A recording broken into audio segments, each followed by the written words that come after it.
carte blanche. Carte blanche à Louis-Marie Picard du blog incandescente.com. Bonjour Louis-Marie. Bonjour Louis, bonjour à tous. Vendredi dernier, le rapporteur du Conseil d'État a émis un avis favorable pour qu'il y ait des crèches dans les espaces publics.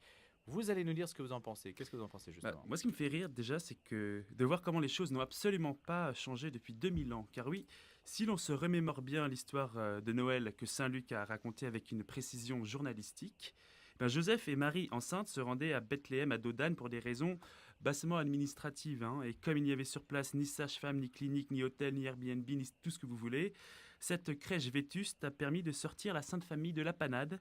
Alors, avant d'être un signe ostentatoire, supposé et donc nuisible à la laïcité, la crèche est avant tout un squat de fortune qui a permis d'accueillir la venue du Fils de Dieu. Est-ce que vous êtes choqué quand même, Louis-Marie Picard, qu'une association, celle des libres penseurs, ait porté plainte contre la présence d'une crèche dans un conseil général ou une mairie pour non-respect de l'article 28 de la loi de 1905 qui l'interdit ? Absolument, et je m'en offusque, pour deux raisons d'ailleurs. D'une part, à force de porter plainte, cette association composée de déistes, d'agnostiques ou d'athées passe leur temps à faire du buzz pour Jésus. Et plus ils en parlent, plus ils réintroduisent le Christ dans le débat public. C'est contre-productif à souhait, et ils vont à l'encontre de ce pourquoi ils se battent.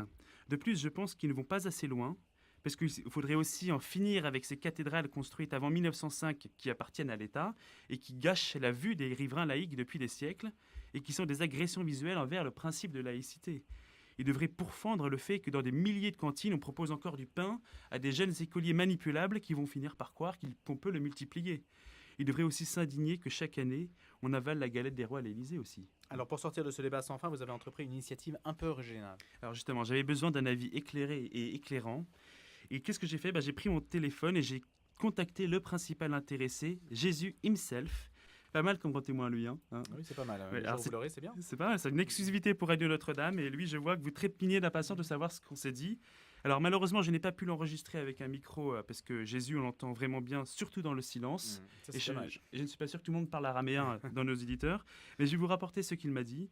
Alors d'abord, il m'a dit espérer que ses enfants bien-aimés se rappelleront cette année que Noël, c'est son anniversaire, et que le fait que la crèche soit dans une mairie ou dans la jungle démantelée de Calais, il s'y verrait très bien. Enfin, il m'a rappelé qu'on disait de sa commune de Nazareth que rien de bon ne pouvait en sortir, et il y voyait un encouragement à ne désespérer de rien ni de personne. Voilà à peu près la retranscription de l'interview que Jésus m'a accordée. Alors fondamentalement, on pourrait peut-être se dire, lui comme Maxime Le Forestier, le chanteur, la crèche, laissons-nous ce repère où nous perdrons tous la mémoire. Merci Louis-Marie Picard et votre blog c'est incandescente.com.